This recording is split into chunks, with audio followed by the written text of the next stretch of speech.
कि मैच से पहले ग्राउंड से 4 फीट का सांप निकला था और जादू हुआ है।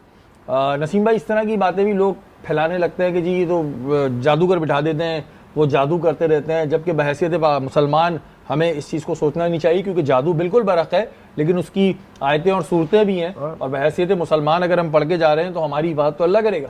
देखिए, ये स्टोरी कई मरतबा, मेरा जो ये 30 साल कैरियर है, मैंने ये स्टोरी कई मरतबा सुनी है और कई लीडिंग क्रिकेटर्स के सामने की जानिब से भी सुनी है। जैसे मैं जावेद मियादाद साहब ने मुझे ये बात कही है थे कि हमें मोमेंट देखने थे और वहाँ पे जो मोमेंटम थे कि क्या हमारा मोमेंटम बैटिंग की तरफ कहीं से अगर मिल रहा है तो उसको थोड़ा सा और स्ट्रेच करके लेके जाते हैं। आप you can't think far ahead, चाहे बॉलिंग कर रहे हो या बैटिंग कर रहे हो। जब बहुत ज़्यादा आगे जाते हो तो जो जिस सिचुएशन में हो वो आप उसके ऊपर उतना फोकस या आपकी जो है वो उतना कंट्रोल नहीं रहता। तो आपको जो उस मोमेंटम को या उस लम्हे को थोड़ा सा और स्ट्रेच करके आगे लेके जाना चाहिए और प्रेजेंट रहना चाहिए था। बैटिंग करते हुए सारे बॉलर्स आपके सामने होते तो हर बैट्समैन ये देखे कि यार कौन सा बॉलर ऐसा है जिसको मैं टेक ऑन कर सकता, पकड़ सकता हूँ, और उस बॉलर को कौन सी डिलीवरी के ऊपर से मैं इसको शुरू करना है, तो उसको भी आप टारगेट बना सकते हैं। ये नहीं कि आप गए और बिल्कुल ब्लैंक और आपको कुछ आइडिया नहीं आ रहा, स्कोर बोर्ड सिर्फ आपके दिमाग में चल रहा है और टिक टिक टिक टिक हो रहा है और आप समझ रहे हैं कि बस हमारे हाथ पाँव जो है ना वो बंद गए। ऐसा नहीं है, आपको बॉलर पिक करना है, डिलीवरी। अच्छा, उसमें फिर ये सिचुएशन आ जाए तो आपने जो है उसमें रूथलेस अप्रोच रखनी है। अब मेरा ख्याल है कि कई ऐसे मोमेंट थे जहाँ पे शादाब थोड़ा सा उस पहली गेंद के ऊपर उसको चला दिया, 1-2 गेंद थोड़ा सा नीचे करने के बाद वो फिर आगे उसको टेक ऑन लेता। मुझे नहीं लगता कि वो प्रॉपर बॉलर है, वो उससे आउट हो गया। इसी तरह उस्मान है, थोड़ा सा देख लेता। ठीक है, अगर आपके थोड़े से डाउट्स आ रहे हैं कि भाई हम मैच नहीं जीत सकते, पर डीप तो जाओ ना ज़रा उनके साथ दौड़ते तो रहो, उनके साथ तो रहो, हीट तो दो ना उनको थोड़ी सी। भैया आज का मैच फाइनल मैच नहीं है, हो सकता है अगले राउंड में भी जाके कहीं मुलाकात हो जाए या अल्लाह चाहे, अल्लाह करे हम फाइनल में चले जाएं और फाइनल में आ जाए। मैं ये समझता हूँ, मेरा अभी भी बिलीफ है, हो सकता है मैं कुछ लूनेटिक लग रहा हूँ कि यार नहीं, पिछले काफ़ी अरसे से परफॉर्मेंसेज ऐसे नहीं कर रहे पाकिस्तान, ये सारे मैच विनर है। मुझे ऐसा लगता है कि क्लैरिटी नहीं है, मुझे ऐसा लगता है कि मैसेजेस क्लियर नहीं दिए गए हैं। आप एक एक प्लेयर को निकाल के देख लें, चाहे बैटिंग के एतबार से बॉलिंग के एतबार से, आपको 8 मैच विनर नजर आएंगे बीच में। जहाँ पे 8 मैच विनर हो, आप उनको हैंडल नहीं कर पा रहे सही तरीके से, स्पोर्ट स्टाफ हैंडल नहीं कर पा रहा। मैं सिर्फ एक सवाल करना चाहता हूँ जी कि आपके बाद 6 मैनेजमेंट बदल गई हैं, प्लेयर वही ने, कितने बंदे इनको रोल बताएंगे कि इनका रोल क्या है? ये रोटी को चोची तो नहीं कहते? देखो हफीज़, मैं ये समझता हूँ कि जब आप स्पोर्ट्स स्टाफ चेंज करते हैं, हमारे कल्चर में ये है कि आप बड़े की बात सुनते हो, एब्सोल्युटली, आप बड़े की इज्जत करते हो, और फिर आपको पता होता है कि अगर आप नहीं करेंगे आपके ऊपर टैग लग जाएगा, तो आप अपनी डोर किसी और के हाथ में पकड़ा देते हो और वो आपको मूव करना शुरू करते हैं। These guys already played more than 100 matches T20 for Pakistan. इनमें से 6 बंदे मैं आपको वो दिखा सकता हूँ जो 100 मैच इकट्ठे खेल चुके हैं। वही हमारी कोर है ना, किसी भी टीम की सकलैन भी ये कोर होती है ना, 6 से 8 प्लेयर, और फिर 5 या 3 प्लेयर उसके इर्द गिर्द आते हैं, नहीं आते हैं, किसी ने 20 खेला होता है, किसी ने 30 खेला होता है। मैं आपको 7 से 8 बंदे इस पूरे स्क्वाड में गिनवा सकता हूँ जिनके 100 मैच है पाकिस्तान के लिए। So there is nothing wrong with the roles. They are not executing their skills. They are not developing their skills. मैंने इसीलिए पहले कहा कि हो सकता है कि मैं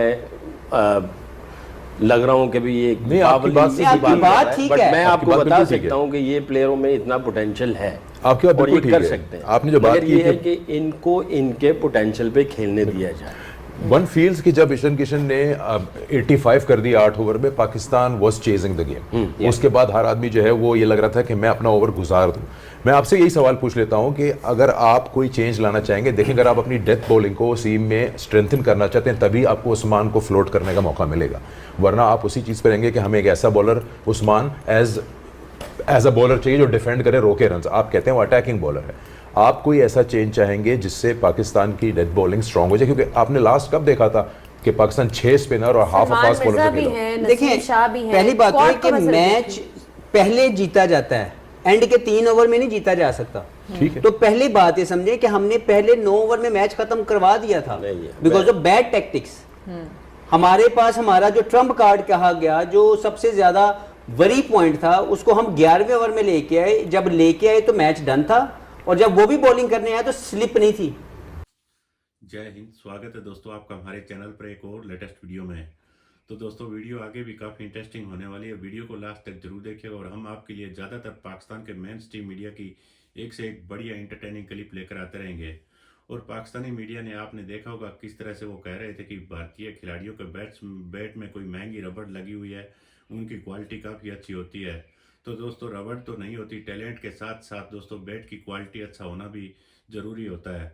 अगर आप भी क्रिकेट खेलते हैं तो दोस्तों KSI स्पोर्ट्स इसी तरह के बिल्कुल प्रीमियम क्वालिटी के बैट बनाता है, जो कि दोस्तों आपको बड़ी बड़ी कंपनियां काफ़ी महंगे रेट पर बैट देती है। तो वही वो दोस्तों उसी विलो के अंदर आपको काफ़ी लो बजट के अंदर बढ़िया से बढ़िया क्वालिटी खरीदने को मिलेगी। और भी जितना भी दोस्तों इनका इक्विपमेंट है जो क्रिकेट को लेकर, वो बिल्कुल हाई क्वालिटी का है। और एक बार आप इनके YouTube चैनल पर विजिट कीजिएगा, वहाँ पर तलवार एडिशन का जो इनका बैट है वो वीडियो में देखते ही आपको पता चल जाएगा परफॉर्मेंस क्या रहने वाली है। तो दोस्तों विजिट जरूर कीजिएगा। बात रही पाकिस्तानी मीडिया की, तो आपने देखा होगा बाबर आजम को ये किस तरह से किंग बनाने की कोशिश कर रहे थे। इस किंग को दोस्तों काफ़ी लंबे टाइम से एक बार इस एशिया कप में आपने देखा होगा बाहर भी किया गया, अब दोस्तों टीम के अंदर लाया, फिर भी दोस्तों ये किंग कुछ भी नहीं कर पाया। अब पाकिस्तानी मीडिया देखिए बाबर आजम, शाहीन अफरीदी जैसे खिलाड़ियों पर किस तरह से अपनी भड़ास निकाल रहा है। तो दोस्तों वीडियो को लाइक जरूर कीजिएगा। चलिए करते हैं वीडियो स्टार्ट। आने से पहले बात हो रही थी कि जो बायोलेटरल सीरीज होती हैं वो पाकिस्तान जीत जाता है। साबिका पाकिस्तानी बल्लेबाज शोएब मकसूद साहब, उन्होंने ये कहा है, उन्होंने बड़ा एक तो तनकीद का निशाना बनाया सलमान को। उनका ये कहना है कि पाकिस्तान क्रिकेट के लिए मसाइल उस वक्त शुरू हुए थे जब पाकिस्तान क्रिकेट में कोई आ नहीं रहा था। फिर जब बहाली हुई, कुछ टीमें उसके बाद आना शुरू हुई, जिसमें ऑस्ट्रेलिया, इंग्लैंड, न्यूजीलैंड जैसी टीमें आने लगीं, तो वो अपने 7 से 8 अहम खिलाड़ियों के बगैर टीम भेजते थे और हम सीरीज़ जीत के ये समझते थे कि जी हम बड़े अच्छी क्रिकेट खेल रहे हैं। और उन्होंने मजीद कहा कि जब ये अपनी पूरी टीम के साथ उतरते हैं तो हम एक्सपोज हो जाते हैं। तो नसीम भाई ये बात सही कह रहे हैं वो? हाँ, आमतौर पे सीरीज़ जितनी भी होती रही हैं मोस्टली अगर तो हमने आराम देते हुए देखा। देखिए ऑस्ट्रेलिया ने मोस्टली किस वक्त विज़िट किया पाकिस्तान का, जो उनका विंडो बनी है हैरानकुन थी वो कि जब IPL हो रहा है तो उनके प्लेयर्स वहाँ गए हुए। उनकी सीरीज़ जो ज़्यादातर हुई हैं उस दौरान के अंदर उन्हें अपने यंग प्लेयर्स को भेजना पड़ा।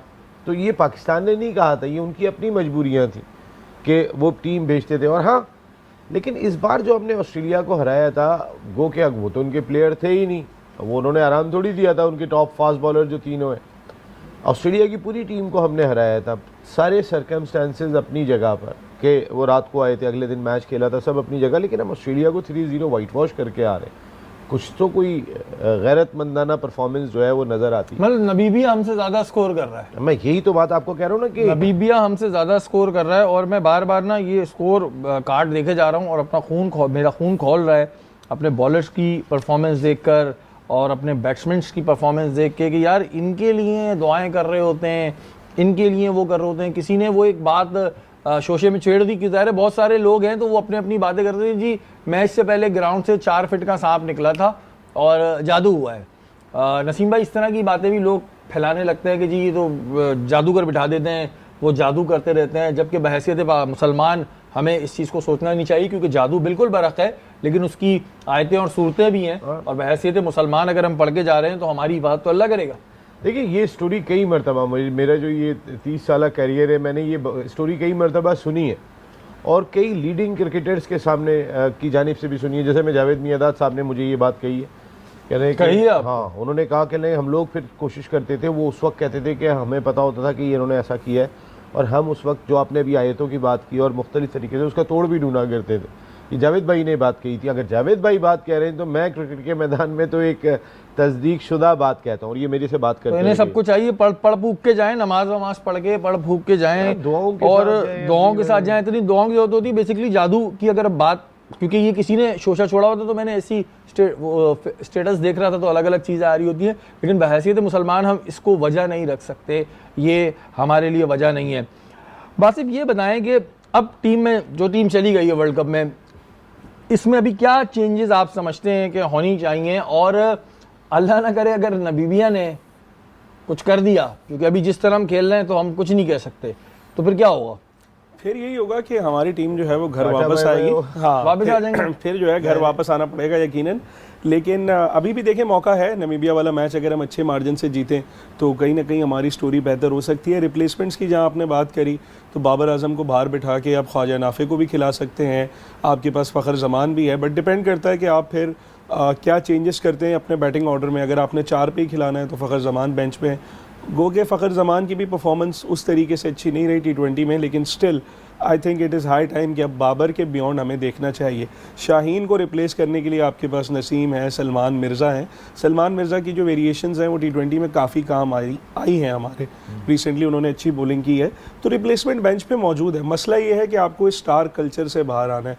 मसला ये कि ये जो आपने एक ट्रायो बनाया हुआ है कि इसके बगैर शायद हमारी कौमी टीम चल नहीं सकती, तो हमारे पास बहुत ऑप्शन इसके लिए मौजूद हैं।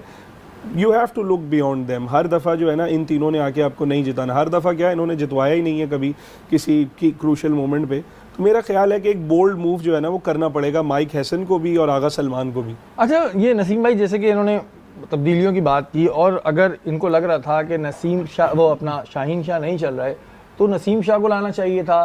और हमारे पास जैसे कि गए हैं कुछ पेसर्स, तो इनको इस मैच के लिए तैयारी करनी चाहिए थी। ऐसा लग रहा है कि बगैर किसी प्लानिंग के, वो हम अक्सर स्कूल में सुनते थे ना कि टीचर्स कहती थी तुम बगैर मुंह धोए आ गए स्कूल, ऐसे अक्सर टीचर कुछ बच्चों को मारती थी ताने।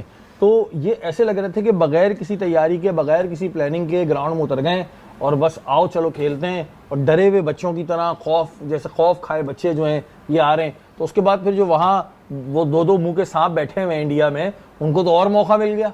अब डिफेंड करें तो करें क्या? नहीं, वाकई पे बड़ा मुश्किल में ले आते हैं। हमारी टीम 61 रन से हारेगी तो कहाँ पे दिफा करेंगे। लेकिन जो इम्पोर्टेंट चीज़ है वो ये चेंजेस थोड़ी सी मैं चाह रहा हूँ आप बताएं। बिल्कुल, मेरी नज़र में पाकिस्तान 2 चेंज बैटिंग डिपार्टमेंट में करे। बाबर आजम और उस्मान की जगह पे ख्वाजा नाफे और फ़खर जमान को शामिल करे। ये नमीबिया से मैच है और उन दोनों के पीछे बैक पे भूख है। और नाफे कैसी विकेट कीपिंग कर रहे हैं और कैसा कि देखिए ये जो 44 रन है ना उस। तो दोस्तों, उम्मीद करता हूँ आपको वीडियो काफ़ी अच्छी पसंद आई होगी। हम आपके लिए इसी तरीके की पाकिस्तानी मीडिया की एक से एक बढ़िया वीडियो लेकर आते रहेंगे। लेकिन पाकिस्तानी मीडिया ने जो रबर वाली बात की, तो दोस्तों बैट में रबर तो है नहीं, लेकिन आपको KSI स्पोर्ट्स की तरफ से दोस्तों बैट जो भी आप परचेज करेंगे उसमें आपको हाई क्वालिटी मिलेगी। ठीक अभिषेक शर्मा और ईशान किशन, हार्दिक पांड्या जैसे छक्के आप लगा पाओगे, ठीक उसी तरह की प्रीमियम क्वालिटी का बैट आपको काफ़ी सस्ते दामों में देखने को मिलेगा। और भी दोस्तों, क्रिकेट से जुड़ी हुई आप किसी भी तरह का सामान खरीदना चाहते हैं तो वो भी आप इनके पास प्रीमियम क्वालिटी में और बिल्कुल कंफर्टेबल प्राइस के साथ मिलने वाले हैं। आपने देखा होगा दोस्तों किस तरह से बड़ी बड़ी कंपनियां काफ़ी पैसा लेती है, लेकिन यहाँ पर आपको वैसा देखने को नहीं मिलेगा। तो प्लीज़ आप इनके यूट्यूब चैनल पर ज़रूर विजिट कीजिएगा। और बात रही दोस्तों पाकिस्तानी मीडिया की, तो आपने देखा होगा पूरे पाकिस्तानी मीडिया में इस हार के बाद अब पाकिस्तानी टीम पर पहाड़ टूटने जा रहा है। क्योंकि दोस्तों ये नीदरलैंड से भी आपने देखा होगा किस तरह से लड़खड़ाते हुए मैच जीते थे। तो आज तो दोस्तों उससे भी बिल्कुल खस्ता हालात में पाकिस्तान की टीम नजर आई। और बासित अली दोस्तों कह रहा था कि हमारी सूर्य कुमार यादव ने काफ़ी बेइज्जती की है रिंकू सिंह जैसे बॉलर से और तिलक वर्मा से हमारे खिलाफ बॉलिंग करवा के। तो हमें किसी भी कोई भी एक आपने देखा होगा कोई भी छोटी टीम के साथ मैच होता है तो हर कोई अभ्यास करने की कोशिश करता है। ठीक पाकिस्तान को उसी तरीके से ट्रीट किया गया। उसको लेकर पाकिस्तान में जितने भी दोस्तों ये टीवी पर बैठकर शो करते हैं वो बिल्कुल अब पाकिस्तानी पूरी टीम की धज्जियां उड़ा रहे हैं। और मोहसिन नकवी दोस्तों आपको पता ही है जहां भारत पाकिस्तान का मैच होता है वहां TRP लेने के लिए पहुंच जाता है, लेकिन जहां भी ये अपनी टीम के पीछे पीछे जाता है वहां पर ही पाकिस्तानी टीम इसी तरीके से हारती हुई नजर आती है। तो अब दोस्तों मुझे तो नहीं लगता कि पाकिस्तान की टीम आगे भी कोई भारत इस वर्ल्ड कप में T20 वर्ल्ड कप में पाकिस्तान भारत के साथ कोई मुकाबला खेलने की हद तक जाएगी। आपको क्या लगता है हमें कमेंट करके जरूर बताइएगा। मिलते हैं एक और नए वीडियो में, तब तक जय हिंद, वंदे मातरम।